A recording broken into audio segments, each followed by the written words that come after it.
Hi guys.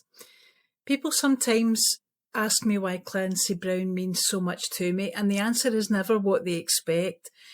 I grew up alone with my mother, just the two of us.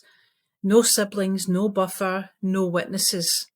If you think Joan Crawford and Mommy Dearest, then you're getting fairly close. When I was 14, she'd gone out and she left me a list of chores that, had to be done.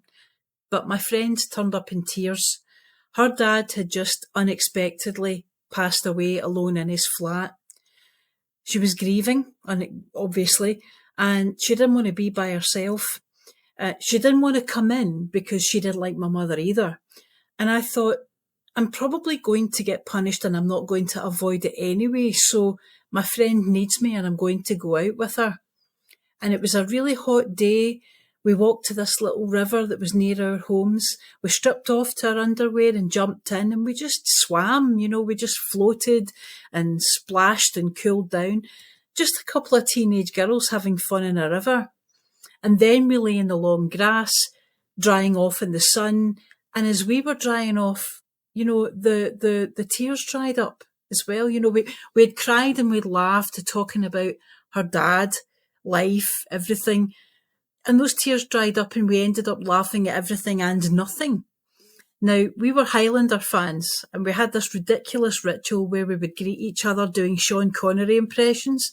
And I would add in my awful Kurgan impression from Highlander. She knew I was nuts about him.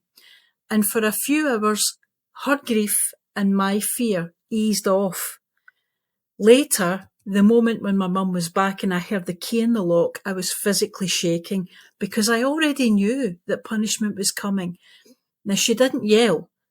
She glared, she gritted her teeth and she started with the degrading names.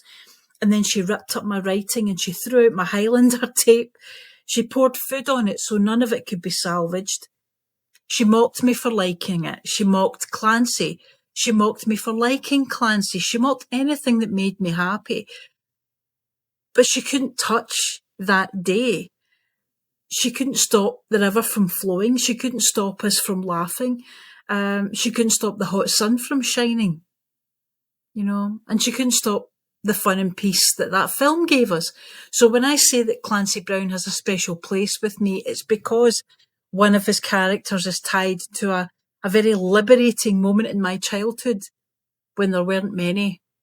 I even thanked him in my book for the help that he never knew he gave me, because he did. He really did.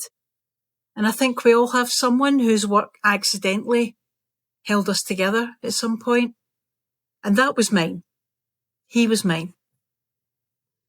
It isn't because he's absolutely gorgeous. I just undermined everything I just said there, didn't I? Oh well.